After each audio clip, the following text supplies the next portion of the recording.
Alright, we're going to project now. Yes, what I'm going to be using now is Cyril transfer paper.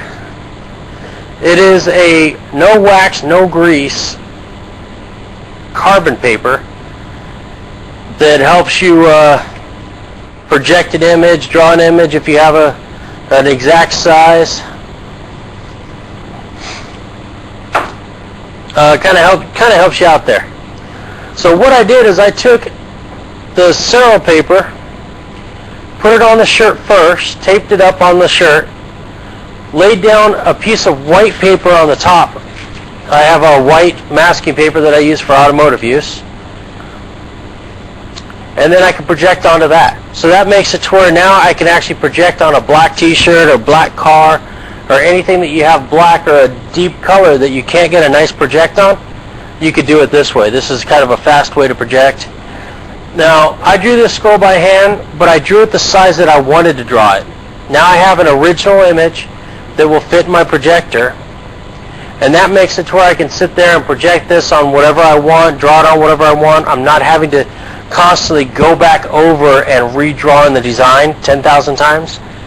This way I draw it the size that I'm used to drawing. I usually draw stuff about 6 by 6 inches.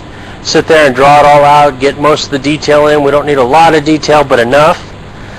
And what this does is it makes it to where off of every single t-shirt or whatever I do the skull on, I'm not having to redraw it every single time. So it's nice to work on a light table or a drafting table on the size that you like and then project. A lot of people always said, well, projecting's cheating. You know, it's not about cheating. It's not about that. What it is how fast can you get this image onto your substrate that you want to work on. If you are working with something and you draw it at a certain size, to be able to have to put that back up on a hood and redraw, resketch, then it's just taking time and it's costing you money. Every time you're doing artwork, every time you're drawing it, you're losing money. Now, as sad as it is, airbrush artists don't get paid. They don't get paid to sit there and draw the images. They get paid for their finished work, what it looks like on the surface. So this way, it's a fast way to get it onto the surface, not having to sit there and work on the hood while you're drawing the image. So now what I'm going to do is I'm just going to come in here and draw my outline. Now what you'll notice is I don't have to draw all of the lines and everything I got. Basically, that's all I kind of want is what this looks like overall. Where each line is, where the bone structure is, how does that bone flow. All my dark spots I'll draw in.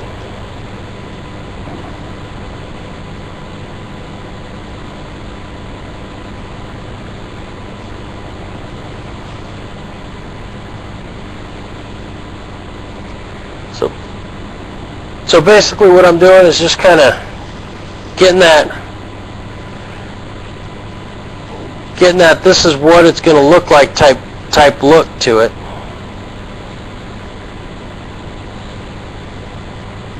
This line's going to be here, this tooth is here, this tooth is here. I'm not going in and I'm not drawing every single line and edge and bump and all that. That's what the freehand's for. Just using a pencil. A ballpoint pen's good. If you use a pencil, make sure it's kind of a dull pencil. Otherwise, you'll be putting a whole bunch of holes in the paper. Okay, now the way that I did this, I didn't have enough Cyril paper to go down far enough. So I'm leaving my image where it is.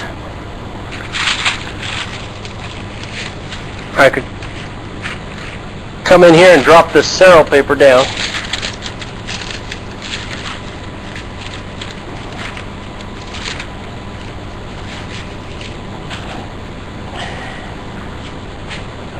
Now that the Cero paper's down far enough, we're going to hit this lower jaw area.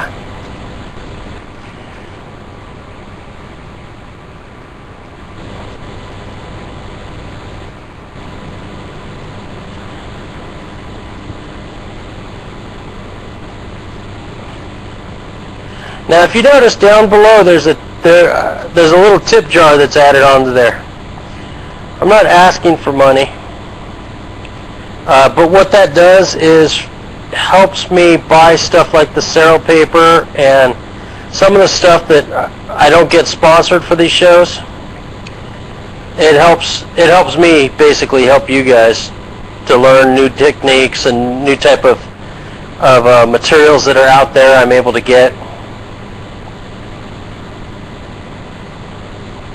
So, don't think that I'm a greedy person. Cero paper is a wax, grease-free transfer paper. So here's another way you could do it. If you don't have Cero paper, you could take a white chalk, hit the whole entire back of the paper with white chalk and lay it down. And then when you draw on the front side, it's going to transfer the chalk wherever you put your hand or wherever you push down on that image. It's going to, yes, it's like carbon paper. It's going to transfer the image there. Okay, so now looking at it, I got all the lines, I got basically my shapes, I got where my teeth are, where some of the lines are, where not every line is there, but I'm going to add those in as we go. So now what I do is I lift everything up and make sure it all transferred. Before I untape anything, I make sure that everything I need is there. And I missed a little bit of a line here on the jaw, so I can sit there and push this down if my papers aren't fighting under here. Push this down, make sure it's lined up, and just draw that line. Alright.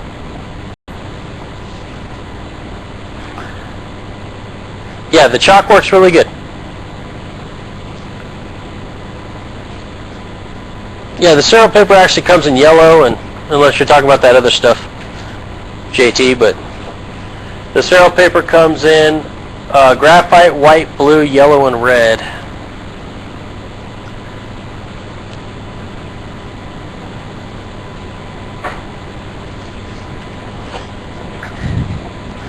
Okay, so now I'm going to turn back on the light.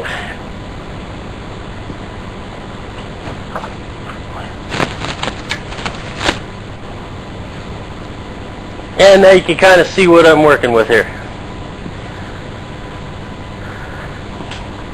I got the piece of paper here that we taped on.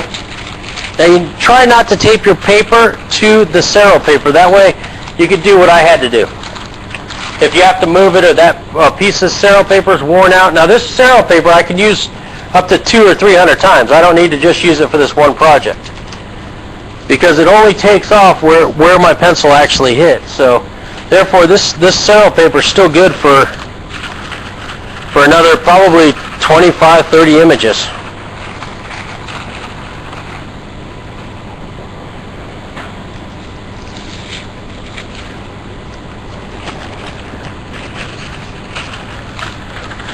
Make sure you get your Airbrush Form t-shirt. I don't know if they're in stock over at the Forum, but there's a place to get them on the Forum. You're able to get your t-shirts. I'm still waiting for Tony to make some in a short sleeve shirt, because in California we don't wear long sleeves. It doesn't get hot enough. Oh wait, it doesn't get cold enough.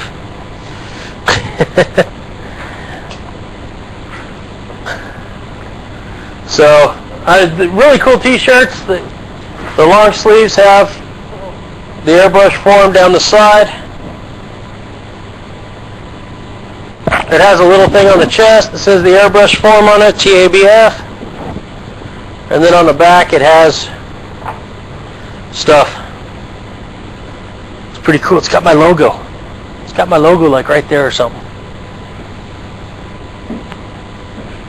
So,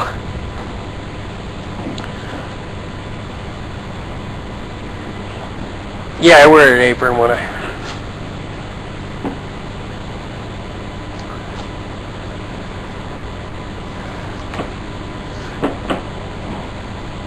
Yeah, I wear a black painter's apron, so I don't thrash this shirt.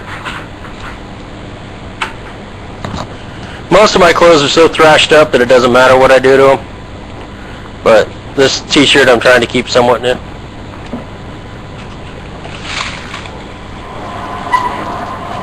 Just had to move my table back a little bit. I had my projector on it. What you need to do is, if you do a lot of projecting, you want to make sure that you get a projector stand. I noticed Dick Blick has one. You could probably use almost anything for it, but you want it adjustable. You also want it to be able to angle both directions like a tripod would, so that way you can yes, you could just draw it with chalk. Go with chalk and draw it with chalk. A projector, you want to be able to tilt it left, right, up and down, and have it go up and down. So if you have that, it's awesome.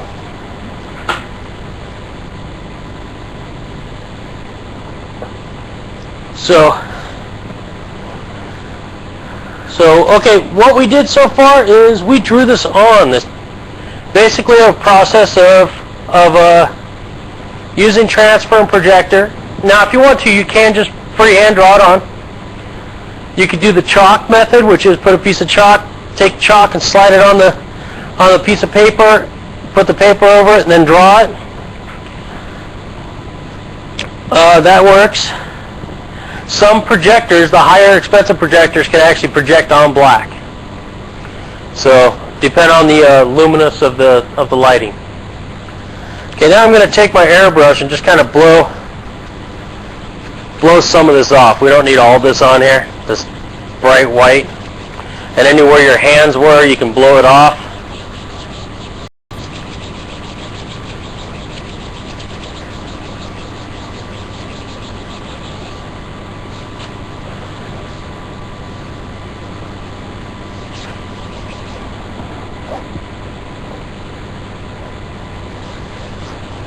All right.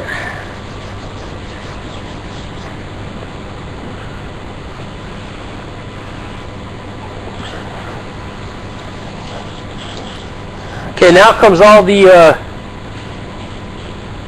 airbrushing time. Got the Autograph White from ETAC, the PS Autograph. It's opaque white. The Autograph series.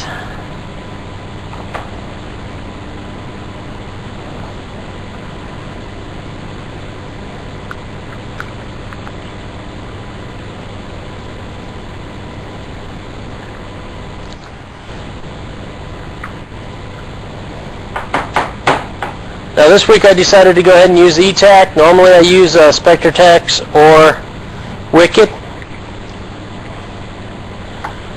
but I've been using ETAC for a while now, probably 3 years.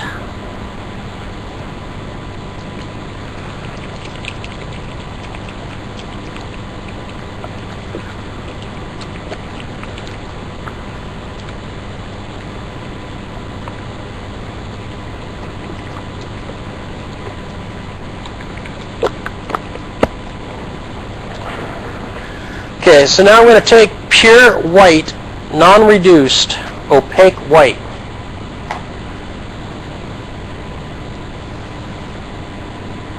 With the Omni 4000.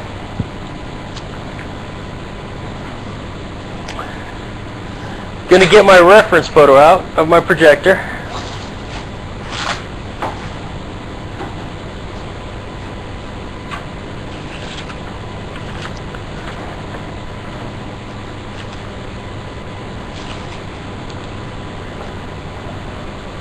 Now I did something I usually don't do, is I cut up my original.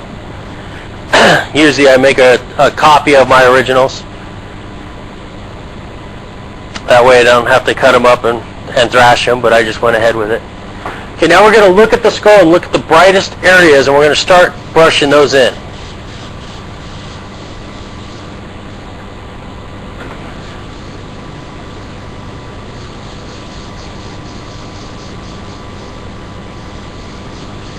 Now what you're going to notice is that the fabric is going to sit there and absorb the brightness of this, which is okay. We want it to do that. That means it's flowing into the fabric.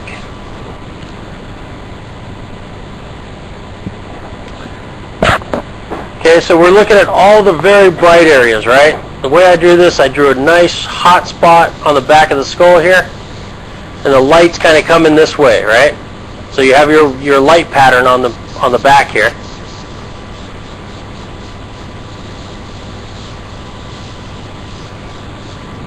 Now, whoever doesn't have this skull, you can go to the airbrush forum and look into the Primo section, and we have a section for just the Primo classes where you can see other artwork that people have done.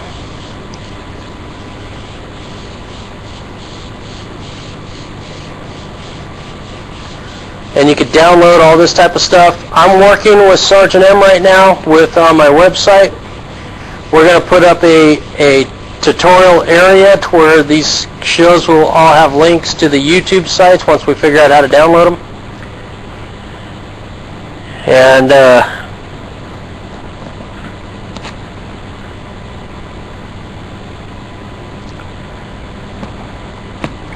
And we'll go from there. Yes, when I say the brightest areas, I mean the whitest. The part that you want that white to really pop and stand out. That's the part you're going to hit in the very first time here. Now the reason why is because we're actually going to heat set this again. That's why I said leave your irons on, keep them warmed up.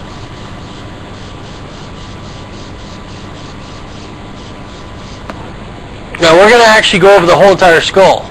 What we will want to do is we want to hit the bright areas first. I'm using 45 PSI for this. A lot of t-shirt artists like using higher pressure. A pressure, I really think it's kind of a whatever you're used to style pressure. I set mine usually at 40-45 PSI and I don't touch it. To me, it's too much hassle to go in there and worry about what the pressure's at and am I going to get gradiness, and it's just set it and forget it, kind of like a Ronco. Just set that pressure up and kind of go at it. So right now I look at it on the screen and it looks nice and vibrant, bright. Well, in reality, it's not.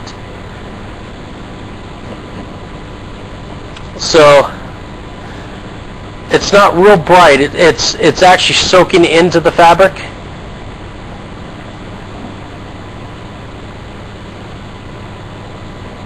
So with these fabric paints, they actually are designed for fabric. So once they're heat pressed in,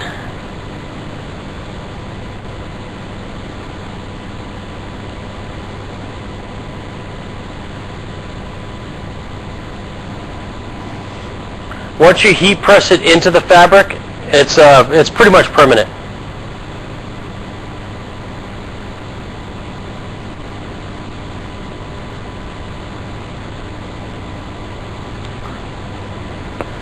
So these shirts, I always tell my customers to wash their shirts in a delicate cycle, because if you think about what a washing machine is designed to do is take out foreign stuff out of a fabric.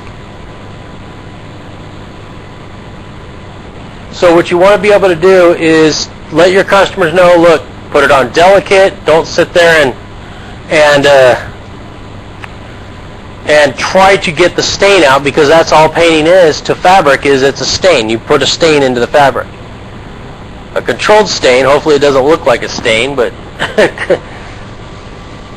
but what you want to do is let your customers know, look man, just wash it on delicate. If you can, hang it up to dry. Most of the time you don't need to put real wicked soaps into it. Just kind of do a soft soap, delicate, like Woolite or one of those companies. If you have to use soap, if you don't have to use soap, then just wash it on in delicate. Most of the shirts I do, they get hung up There's a guy in here right now. If he's still here, I think he might have left. Well, TF has one of my shirts, but Punisher, he had one of my shirts and he washed it like 8 to 10 times. Regular just throws it in with the wash and everything else. I think Sergeant M has one of my shirts too.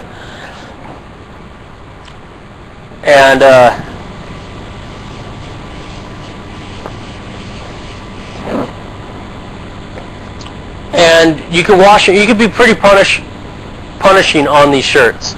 So as long as you kind of watch it and kind of understand what the fabric soaps are trying to do and stuff. One of the main things is make sure that you tell your customers to wash it on Gentle Cycle. What it does is it stops them from coming back to you. It's not that it might not last type deal. It's more of a thing to where you're not responsible. If you give them, a way to do it, it's nice to actually have something printed out. If you could have something printed out, so when you give the shirt to your customer, you can kind of hand them this little pamphlet that says how to care for your T-shirt. Really good idea if you're getting into the business of it. So right now, I'm not really worried too much about overspray, especially on black, because we could go back in with black paint and we're going to actually carve in what I'm doing right now. It's exactly the heat press that I use, Drac. I use actually mine's a 13 by 17 heat press. So that way in 2 shots I can do extra large t-shirts.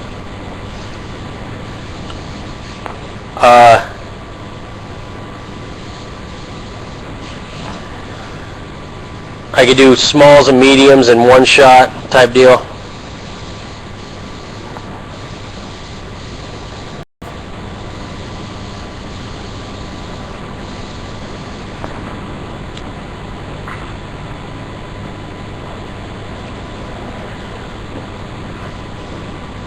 So, cool, man. Rate, subscribe, and tell everybody about this.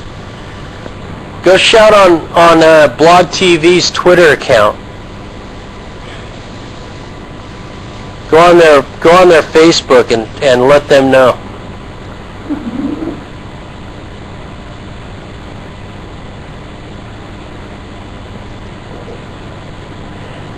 Okay, we're going to go into a problem. Wiki had a problem with their binder, leaving a texture. What kind of texture did it leave? Normally when you spray the texture on, you shouldn't see it after it's sprayed. Let it fully dry,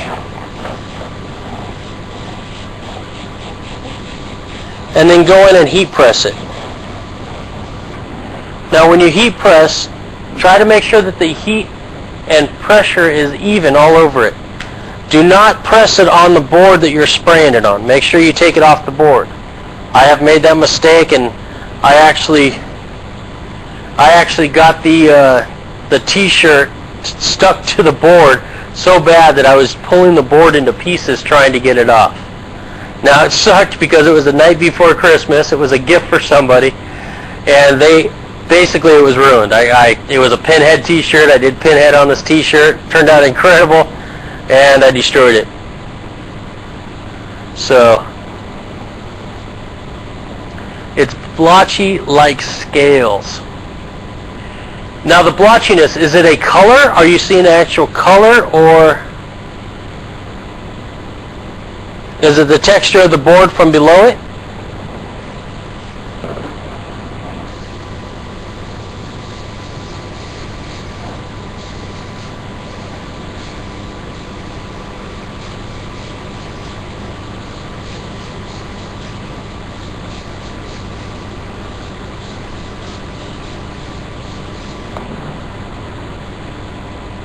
Hard, shiny spots. It was either you sprayed it on a little too heavy, Wiki, or it was still wet when you did it, or you got the fabric too hot.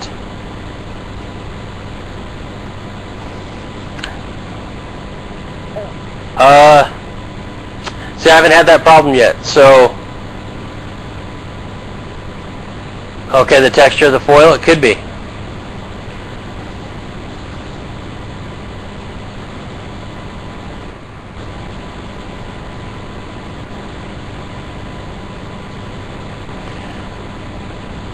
It sounds like you glazed the surface of it.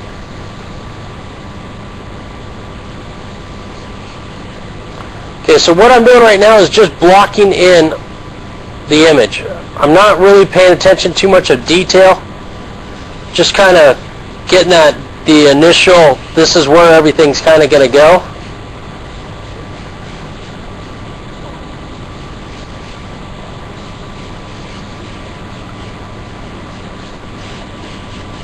As you can see, I'm spraying basically like a fire hose. I'm not really paying attention to all of the texture and design we're going to throw into this thing. I'm just trying to get the nice bright image of this skull.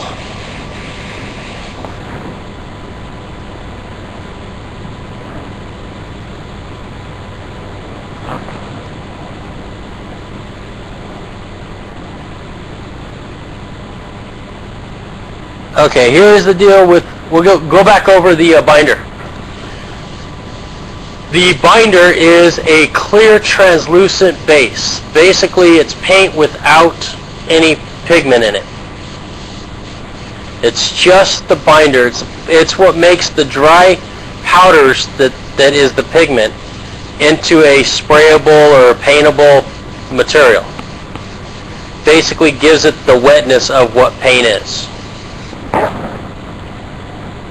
Okay, now what we did is we sprayed, in Wiki's case it is not recommended because something went wrong. But in most cases, when you spray on any type of t-shirt and you want to get it to where there's no fiber look and all the little bit of overspray stuff, this helps it stay nice and clean. There's no area. Now here, actually I got a line right down the center where I did not heat press it. And I will show you, I'll go close up on this, and I will show you what it's doing. See this band I have right here? That's where I did not heat press it. See how you see all the fibers, all the little tiny hairs are actually collecting paint?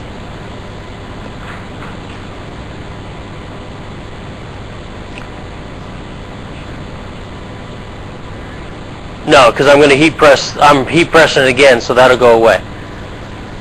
But see the difference? Look how nice and sharp and clean all this area is here. And same with here, how the fades almost look like it's on a canvas. And then you get right to this area, and you can see all of that line from the hair sticking up. That is what your binder does. That's what your coat of binder will take care of. No, the binder's clear. The binder's, I mean, like right out here, there's no white paint here, but it's a binder. So what it does is all of your texture is just laid down flat. Basically, if you had a canvas and you gessoed it, it would be the same thing.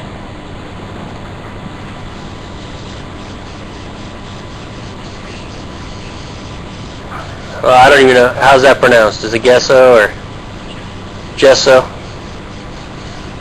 If they put a G in the front of it, it's gesso. Just like jalapenos, they're not jalapenos, they're jalapenos. If they wanted a jalapeno, they would have started with an H. Alright, so I'm going to go back in here and kind of continue on this a little bit. Let's get this bone bright and white.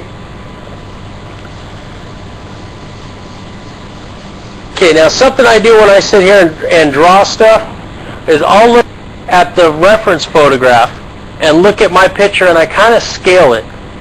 I look at the distance from this line to this line to this line to this line, from here, from the eye socket to here, and I look in between there and I go, okay, I have a line that comes right here, but I have no idea what it is. I look at the